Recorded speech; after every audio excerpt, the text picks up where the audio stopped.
अगर बात की जाए साइटिका की प्रॉब्लम के बारे में हकीम साहब, ये किस तरीके की बीमारी होती है, इसके लक्षण क्या होते हैं और किस एज के व्यक्ति को ये सबसे ज्यादा हो जाती है? देखिए, साइटिका कहते हैं साइट्रिक नर्व दबने से होता है। साइट्रिक नर्व उसे कहते हैं जो हमारी कमर से लेकर पैरों तक खून सप्लाई करती है। वो खून सप्लाई में जब अवरुद्ध होती है खून सप्लाई, हमारी डिस्क उसको कहीं प्रेस करती है, तो जो खून तेजी से जाना चाहिए वो कतरा जाता है। इसकी वजह से हमारे पैर में दर्द होने लगता है, या सुन्न होने लगता है, या जलन होने लगती है, या फिर खिंचाव होने लगता है। ये 4 अलामतें साइटिका की हैं, जो किसी कमर में दर्द होता है, किसी के नहीं भी होता, और किसी के एक टांग में, किसी की दोनों टांगों में भी हो सकता है। यूपी से है प्रियंका जी, स्वागत है आपका। हेलो जी जी। हेलो जी, ये पूछना था कि मेरे नाभि से ऊपर घबराहट होती है और बेचैनी रहती है, शरीर में ताकत नहीं रहती। दूसरा प्रश्न ये है कि हमारी बहन की बेटी है, वो अभी 9 वर्ष में है, तो जो किशोरावस्था में लड़कियों में परिवर्तन होता है वो उसको थोड़ा थोड़ा भी दिखने लगा है, तो ये चीज को रोकने का कोई उपाय बताएं, क्योंकि वो हेल्दी है लड़की। कितनी उम्र बताइए आपने? 9 वर्ष में अभी चली। 9 वर्ष में जी, अभी 9 वर्ष में हुई नहीं है। और तीसरा ये कि हमारी जो सासू माँ है, उनके घुटनों में बहुत दर्द है और लगातार उन्हें बुखार रहता है, तो 101 और बीपी बहुत हाई रहता है उनका, 180 के आसपास। ठीक है। अच्छा, देखिए, सासू माँ के लिए जो दर्द है उनके घुटनों में, उसके लिए गोंद से आधा ग्राम 2 बार देना है, असली वाला, और तो 3-4 महीने भी दे सकते हैं। लेकिन उससे भी ज़रूरी है उनके लिए शुगर और बीपी को कंट्रोल करना। तो अपनी सारी दवाएं खाते हुए और कलौंजी का सिरका 2 चम्मच सुबह, 2 चम्मच शाम पानी में मिलाकर या सब्जी सालन में मिलाकर खिला दिया करें। उनके तीनों रोग कंट्रोल होना मुमकिन है, धीरे धीरे होंगे, और अपनी दवाएं भी साथ में ले सकते हैं। अच्छा, बच्ची का मेरे ख्याल से पहले भी आपने सवाल किया था, ये मुझे ऐसा याद है।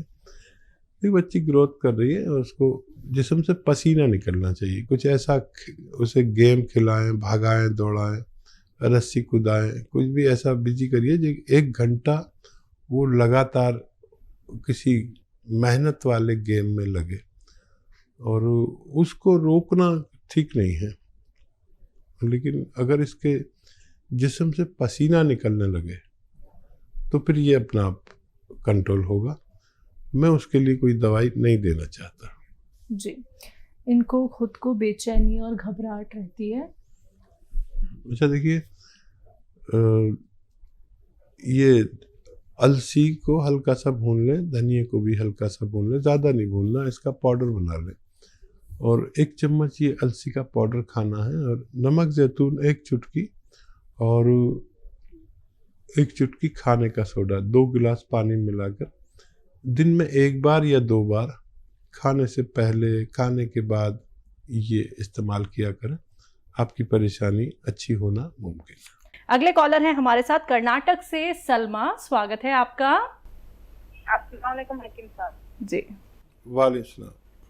हेलो सर, मेरे 2 सवाल हैं। पहला सवाल, तो मैं चिलगोले का गोश्त मंगाई हूँ, मेरे गले में तकलीफ हो रही थी, टॉन्सिल की जगह मेथी का खाना, वो ऑपरेशन कम नहीं हुआ, वो मैं एलोपैथिक दिखाई हूँ, थोड़ा कम है, लेकिन चिलगोले का गोंद भी मंगाई हूँ। लेकिन सर, मैं बच्ची को दूध पिलाती हूँ, क्या मैं ले सकती हूँ? क्या तकलीफ बच्ची को होती है? और एक सवाल है सर, मैं गोंद, सियाबी और जैतून का नमक भी ले सकती हूँ क्या? नहीं, उसके साथ तकलीफ तो नहीं होती मेरी बच्ची को? ठीक है। देखिए, एहतियात के तौर पर आप 1 खुराक लिया करिए, और वैसे कोई नुकसान तो नहीं होता, लेकिन फिर भी एहतियात के तौर पर गोंद सियाबी 1 खुराक लें, और गोंद चिलगोज़ा भी 1 खुराक लें, और ये सिरका भी आप एक खुराक ले सकते हैं। आपको फ़ायदा शुरू हो गया है, बहुत जल्द आप पूरी तरह तंदुरुस्त होना आपका मुमकिन है। बात नेक्स्ट कॉलर से, स्वागत है आपका। सुरेंद्र जी सुरेंद्र जी, आपका सवाल। सवाल मेरा ये है तो दवाई मंगवाई थी। हाँ जी, दवाई मंगवाई थी कल, जैतून का सिरका ते गौसिया, ठीक वो है, मेरे पास आ गई, ठीक है। पैसे सीधे थे। हेलो, हाँ जी बोलिए, दवाई आप तक पहुंच गई है, आगे सवाल क्या है? हाँ हाँ, वो अगे मेरा ये सवाल है भी वो किस तरीके ना किमें खानी हो, भी वो एक गौसिया ते वो जरा जैतून का सिरका इकट्ठा ले सकते हैं? ठीक है, हाँ दोनों ले सकते हैं। देखिए, गौनसिया आधा ग्राम या उससे कम इस रॉ मटेरियल को पाउडर बना लें और एक चुटकी या 2 चुटकी नाश्ते के बाद पानी से बगैर चर्बी के दूध से ले सकते हैं। और ये जैतून का सिरका भी 2 बार ले सकते हैं, कम से कम 1 बार ज़रूर लीजिए। रात को पानी में मिलाकर 3 छोटे चाय के चम्मच, जिसे टीस्पून कहते हैं, आप लेना शुरू करें दिन में 1 बार या 2 बार, तो आपको फ़ायदा मुमकिन है। बात करते हैं नेक्स्ट कॉलर से। हमारे साथ भानु सिंह है गोरखपुर से। स्वागत है भानु जी। हेलो, हाँ जी बोलिए। मैम मेरे, हेलो जी हकीम साहब को नमस्कार। जी आदाब भानु जी। सर डॉक्टर साहब, मेरे शरीर से सफेद सफेद धब्बे हो रहे हैं और इल्ला निकल रहा है पूरे शरीर से। सफ़ेद धब्बे हो रहे हैं, कितनी उम्र है, कब से हो रहे हैं? अरे यही कुछ 1 महीने से। ठीक है, उम्र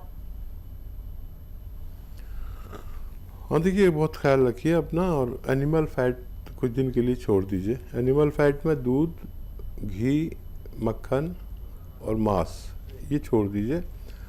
और देखिए एक दवा आती है जिसे बापची कहते हैं, बापची खुशबूदार होती है, मेथी की तरह होती है और खुशबूदार होती है, काला काला रंग होता है, मेथी से भी ज़्यादा खुशबू होती है। बापची 100 ग्राम लें और मेथी 100 ग्राम, बापची 100 ग्राम, अलसी 100 ग्राम और गौन मोरिंगा सफ़ेद 100 ग्राम, इसको पाउडर बना लें और 1 ग्राम रोज़ाना 1 बार खाया करें। ये लंबा इलाज है, अगर आप साल भर इलाज कर सकते हैं तो ये नुस्खा आपके लिए काफ़ी होना चाहिए। हरियाणा से अगले कॉलर रमेश ना हमारे साथ हैं। स्वागत है आपका। हेलो, हाँ जी, मैंने ना पेट की तकलीफ है जी। कब से? फुल्ला फुल्ला सा पेट रहा। आपको पेट की तकलीफ है और बहुत ज़्यादा है तो एक नुस्खा बना लीजिए। सौंफ 200 ग्राम, आंवला 200 ग्राम, मेथी 200 ग्राम। फिर बोलता हूँ, सौंफ 200 ग्राम, आंवला 200 ग्राम, मेथी 200 ग्राम और 100 ग्राम रसायन आता है एक जैतून का रसायन, इसे जैतून का नमक भी कहते हैं, एस्टेक जैतून भी कहते हैं। ये 100 ग्राम ख़रीद के पाउडर बना लें इन सब के साथ और आधा आधा चम्मच 2 से 3 वक्त तक खाया करें। आपकी पेट की परेशानी ठीक होना मुमकिन है। नेक्स्ट कॉलर राम प्रसाद जी सहारनपुर से। स्वागत है आपका। हाँ जी मैम, नमस्कार। नमस्कार, बोलिए। हाकिम साहब नमस्कार। आदाब जनाब, बताइए क्या सवाल है? हाँ जी सर, वो दमे की दवाई तो मैं आपसे खा रहा हूँ, मेरे पेट का सब चीज सारी सिस्टम खराब है और नीचे पेशाब के ऊपर भी दर्द होती है, पेशाब भी बहुत ज्यादा आता है। अच्छा, और कुछ तो नहीं कहना? भाई यही है, साइडों में दर्द हो जाती है, नहीं तो पेशाब के ऊपर हो जाती है, पेशाब बहुत ज्यादा आती है। अब पेट मेरा बहुत खराब रहता है, समझ तो बहुत ज्यादा ही है। ठीक है, अब भूख भी नहीं लगती। ठीक, हाँ देखिए ये दवा तो रोकना नहीं, आप 5-6 महीने लगेंगे इसमें फ़ायदे के लिए। अगर पेट की और पेशाब की समस्या है तो एक आता है कलौंजी का नमक, कलौंजी का नमक, इसे रसायन कलौंजी भी कहते हैं, एस्टेक कलौंजी भी कहते हैं। 100 ग्राम ख़रीद लें और 2 चुटकी सुबह, जितनी चुटकी है यानी आधा ग्राम करीब, 2 चुटकी पानी में मिलाकर रोज़ाना पी लिया करें, 1 बार या 2 बार। तो ये फ़ौरन आपको फ़ायदा शुरू करेगी। और ये 100 ग्राम भी खरीद लेंगे तो आपके रोग के लिए काफ़ी होनी चाहिए। राजस्थान से पम्मी हमारे साथ जुड़े हैं, स्वागत है आपका। हेलो। हेलो जी पम्मी जी बताइए, सवाल करिए। हाथ पैरों में जलन रहती है रात को। ठीक है, एज क्या है आपकी? हमारा हाथ पैरों डायजेस्ट एज 50 वर्ष। जी, हाथ पैरों में जलन रहती है। ठीक है, देखिए ये जलन काफ़ी देर में जाती है। 6-7 महीने आप इलाज करें लगातार। और ये जलन देखिए काफ़ी मुश्किल होता है, लेकिन ठीक होना मुमकिन है। गोंद या असली ले लें, ये नकली बहुत मिलता है। और आधा ग्राम सुबह शाम नाश्ते के बाद और रात को खाने के बाद खाया करें। और 6-7 महीने लग सकते हैं। अगर इतना संयम कर सकते हैं तो आप ये इस्तेमाल करें, आपको फ़ायदा मुमकिन है। ग्वालियर से नेक्स्ट कॉलर अरविंद जी, स्वागत है आपका। नमस्कार। नमस्कार। आदाब। नमस्कार रशीद जी। आदाब साहब, फरमाइए। मैं आपको बहुत पसंद करता हूँ, पहली बात तो ये है मतलब। और डिप्रेशन की दवाई कोई फायदा, 2 समस्या है मेरी जी। डिप्रेशन की प्रॉब्लम है एक तो आपको, तो पेट की गड़बड़ी की समस्या, पेट की दिक्कत है जी आपकी। सब्जी बहुत लेती है और सब्जी की कोई दवाई लेते हैं तो दस्त लग जाते हैं। अच्छा ठीक है, कोई भी दवाई लेते हैं तो आपको असरदार नहीं लगती है। आपकी एज क्या है? मतलब दस्त लग जाते हैं, दिन तक पतले दस्त लगते हैं। हाँ ठीक है, ठीक है, ठीक है, आपको लूज मोशन लग जाते हैं। एक बार उम्र बता दीजिए। 50 जी। दवाई लेते हैं तो लूज मोशन लग जाते हैं। डिप्रेशन है, डिप्रेशन भी है। और देखिए एक नुस्खा मैं बताता हूँ, और जितना आप को सूट करे उतना लेना। मेथी और सौंफ, धनिया, ये 200 ग्राम लेकर पाउडर बनाएं। और इसमें 100 ग्राम इसमें गोंद मोरिंगा सफ़ेद मिलाएं। और इसका पाउडर बना के आधा चम्मच खाने की कोशिश करें, खाने से पहले या खाने के बाद, पानी के साथ। तो इससे आप ज़रूरत पड़े तो कम भी कर सकते हैं, आधा चम्मच में से भी आधा कर सकते हैं, क्योंकि आप पेट के रोगी हैं। जितना आपको सूट करे उतना लेना, और ये ख़त्म होते होते आपकी दोनों समस्याएं का निदान मुमकिन है।